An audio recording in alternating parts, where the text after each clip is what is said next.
Hey, what's up everyone? Cardboard.Capitan, and today I want to start with a story because at the beginning of each season, I like to play a bunch of fun decks, see what works, see what doesn't, and one day I remember running back-to-back all the top players playing a lot of red haste type decks, so Calamity, Courage, stuff like that. And I got a little frustrated because I wasn't playing my best deck, so this deck today comes up from that.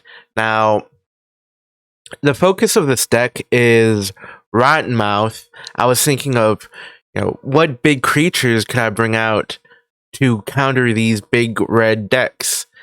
And Rottenmouth, it had a lot of hype at the beginning of the release of it, but it never really picked up after that. So with Fountain Port Charmer, with Llanowar Elves, I figured, okay, these can be useful for bringing out an early Rottenmouth Viper. And I'm surprised I haven't seen many people try it out. But besides that, it's basically a Golgari deck. You want to ramp up early, you have Elves, you have Charmer, you can also impending the Overlord and sacrifice that to the Rottenmouth Viper.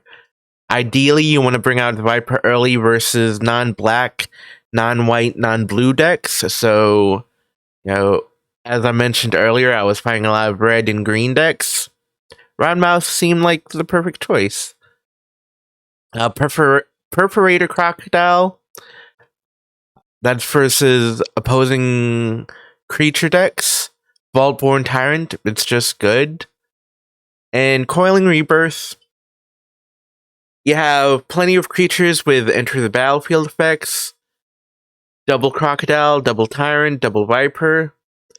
Seems good.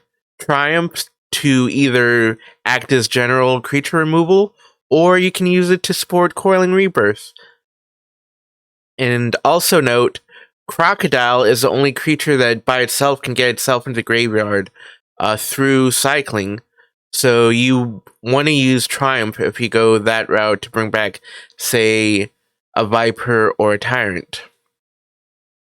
Up the Beanstalk, you have 3, 6, 8, 12, 16, 20 potential ways of drawing cards of the Beanstalk, and Virtue of Persistence, that's creature removal, and later on in the game you can start reviving your giant creatures. Lands, nothing too special, bunch of dual lands. Sideboard, Duress, bring that in versus Heist. You don't have too many non-creatures you have to worry about if they do heist you.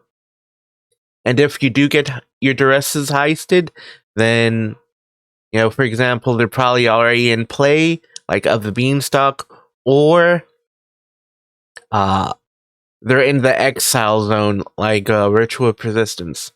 Harvester of Misery, Stab.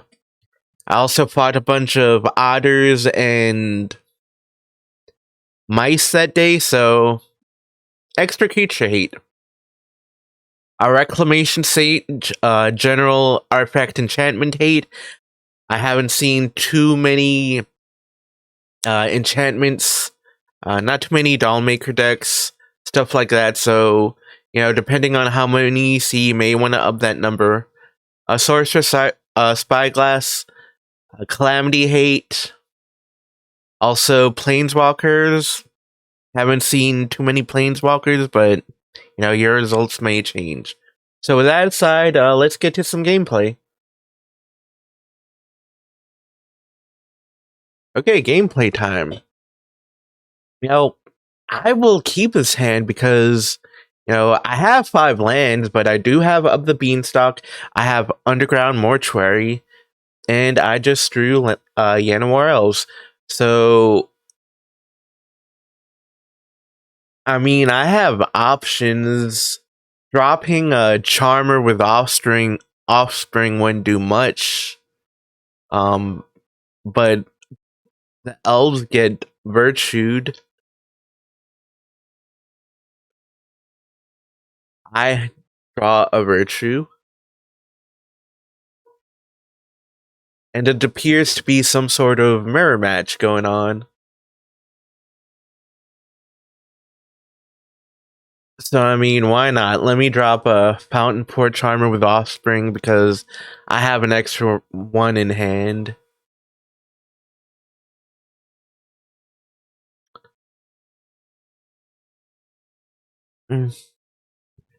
So far, none but ramp and draw has been played by both sides. And what are you doing, giving me another Fountain Port Charmer?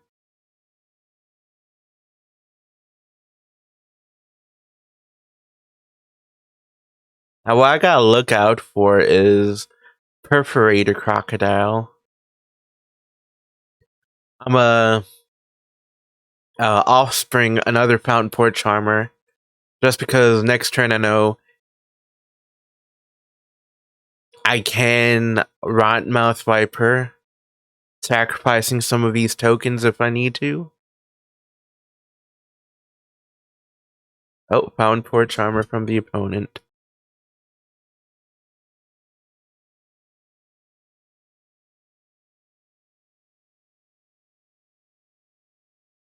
Oh, another Rottenmouth. So, back-to-back turns with pressure?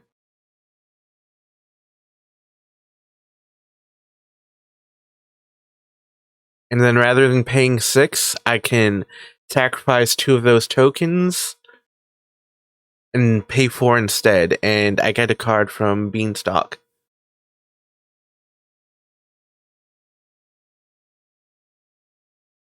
Oh, but the opponent triumphs, so no big deal.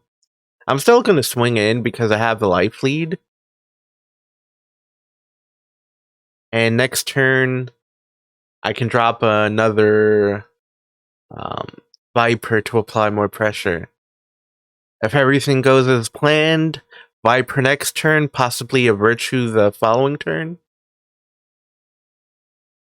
And the opponent also has a ton of Fountain Port Charmers, so I don't know if the opponent is ramping into anything in hand, or is just trying to go wide on the board. And that's 3! 3 back-to-back Fountain Port Charmers. Or not Fountain Port, Rottenmouth Vipers.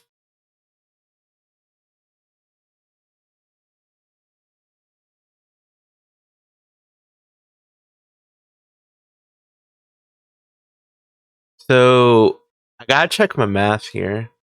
Let me swing in first. Double blocks, okay.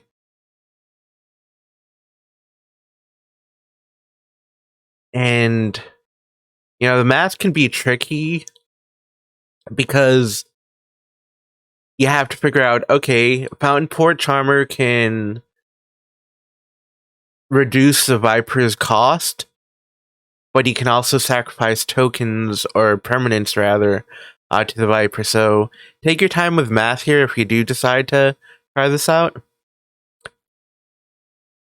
Right now, it's pretty much a race of who can get the Virtue of Persistence first, because once the Persistence comes down, then the player who does can start reviving the Vipers. Okay, Runescar Demon. So, not sure what the opponent's tutoring up for, but it gives the opponent a card of their choice, and also a card that they draw from up the beanstalk.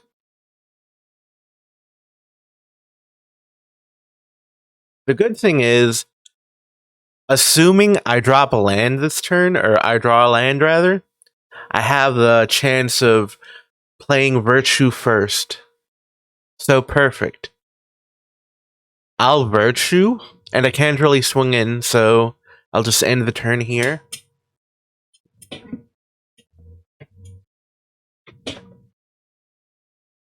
Okay, Virtue from the opponent's side.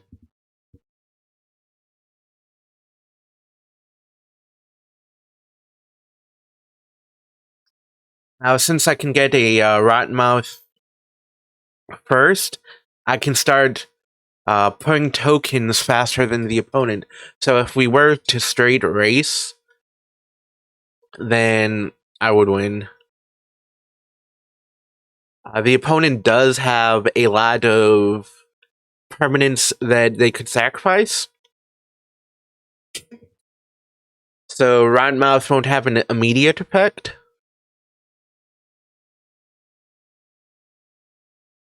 Okay, I do get a Vaultborn Tyrant, so that's gonna offset the life I need to sacrifice 3. So the Vaultborn's gonna offset the life I would lose from Rottenmouth.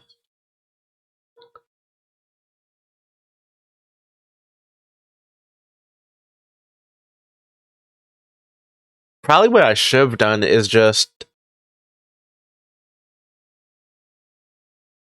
played the Hauntwoods for its impending cost. But, I mean, the highest power on the opponent's side is 6. Okay, and the opponent got another Ritual of Persistence, which they could cast. So that means 2 Rotten Mouse from the opponent if they remove mine. I'm not seeing too many interesting creatures.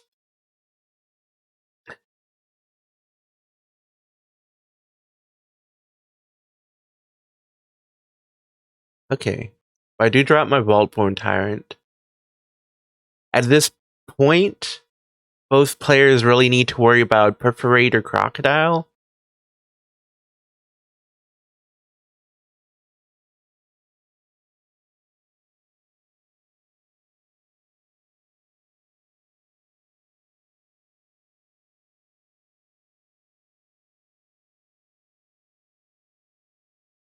Okay.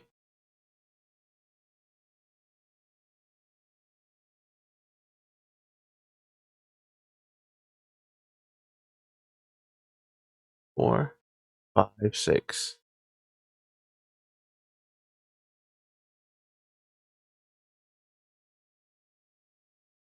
Okay, there's my Crocodile.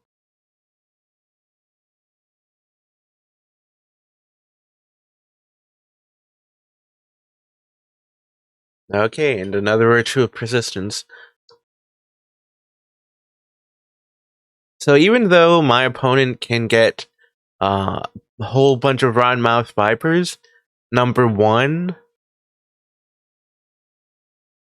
I have Perforator Crocodile, which can start draining life from them during their upkeep. And number 2, I have Vaultborn Tyrant. So the goal is to sacrifice the Tyrant each turn for the Viper, and I can bring it back with my Virtue of Persistence. So I just gotta play with the timing so they can't bring back the Vaultborn Tyrant.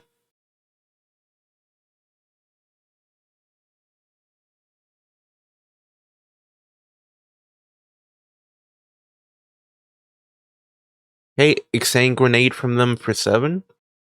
So chances are, I think opponent is playing a version of a deck I put up a long time ago. So I hope you learned some from this video.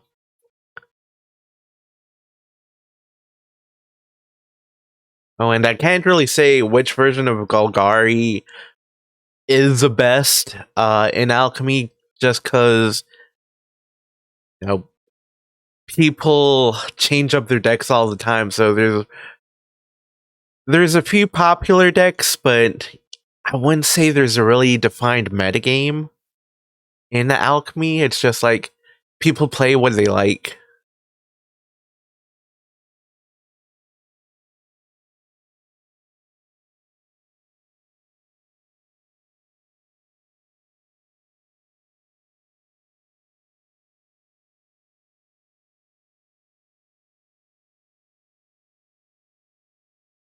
So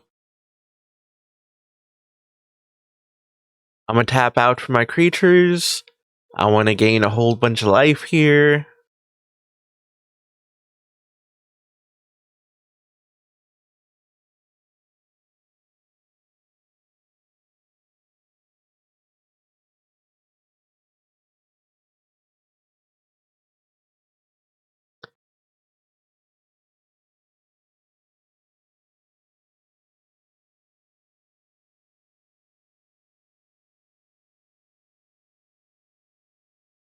I think I'm pretty much set on lands. And I'm gonna keep bringing back Vaultborn Tyrant.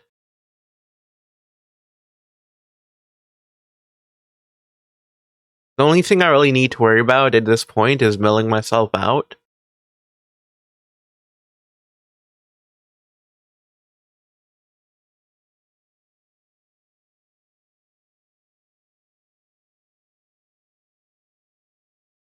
Perforator Crocodile.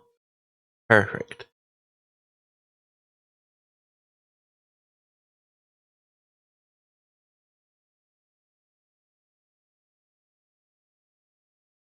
Okay, opponent's tapped out, no cards in hand. Time to drop my Perforator Crocodile and go win the game.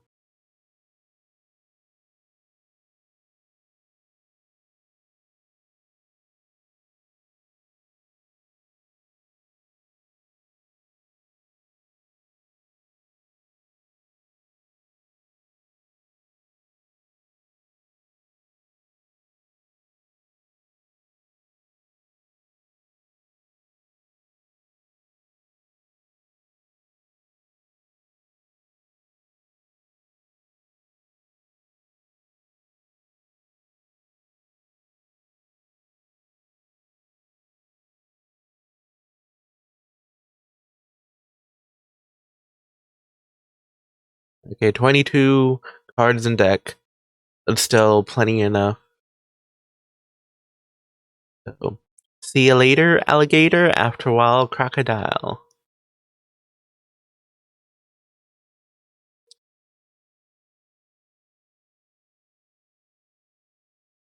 That's game one. So let's see.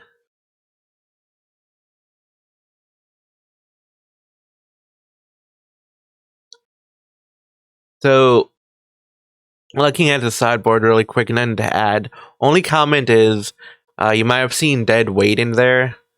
I went with stab instead. I mean, they're functionally the same, but dead weight is an enchantment creature. Well, an aura, but it can only be played at sorcery speed. So I went with stab there, since stab is an instant, and there's some stuff he can do there on the opponent's turn.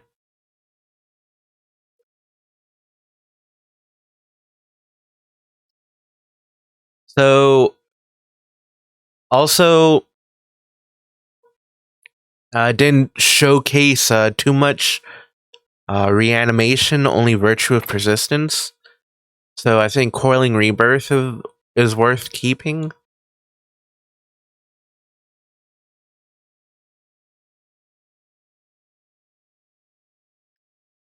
And there's a Coiling Rebirth in hand.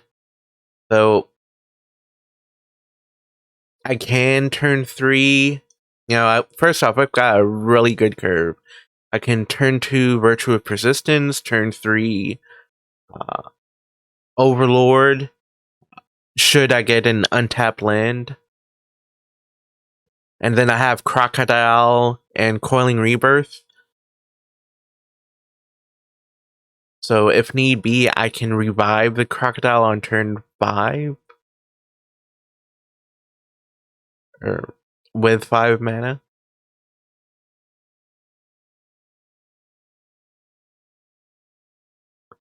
So, also another thing to note,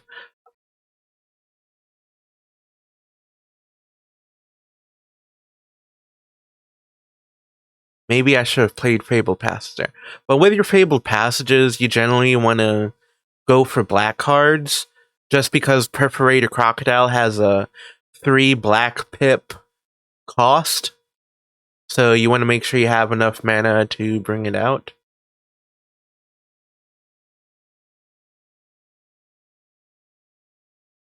I see your Fountain Port Charmer, and I raise you a Fountain Port Charmer.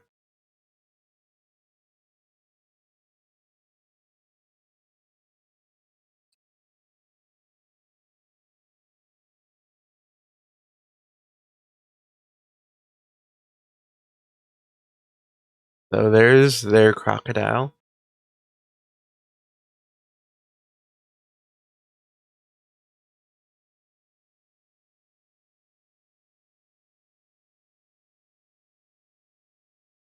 Okay. Like here, I'm getting my swamp, so I can play the Perforator Crocodile next turn.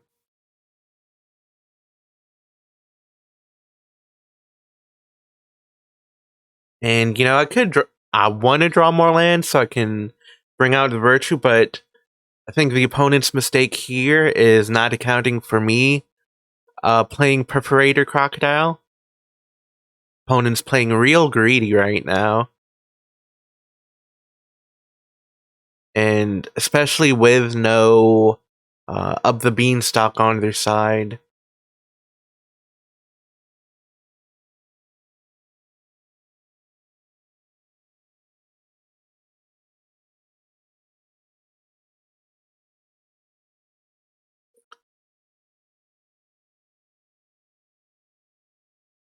Okay.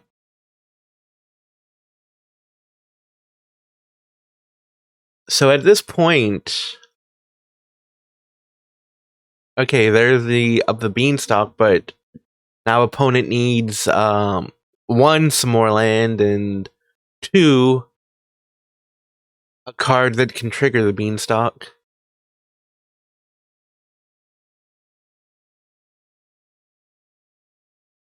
So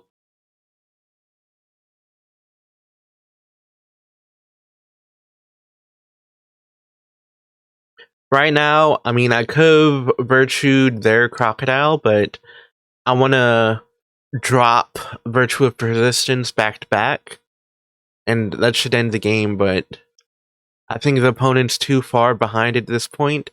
Overlord, that's not going to do too much. I'm just going to take the damage here because unless the opponent can remove their stab wounds, they die and they just forfeit. So that's game. Now, sometimes you need to hold back your attackers so that the stab wounds take them out. Sometimes you gotta swing in for damage, and you learn that when you play the deck. But with that said, thank you for watching. You can find me on X under the username Cardboard.Capitan. You can find this and other decks that I've created for Alchemy, and soon, once the event is over, Pioneer, Explorer, on Moxfield under the username Cardboard.Capitan.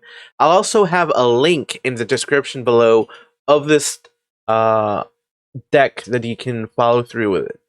With that said, if you enjoyed the content, do like, do comment, do subscribe. I will see you next time.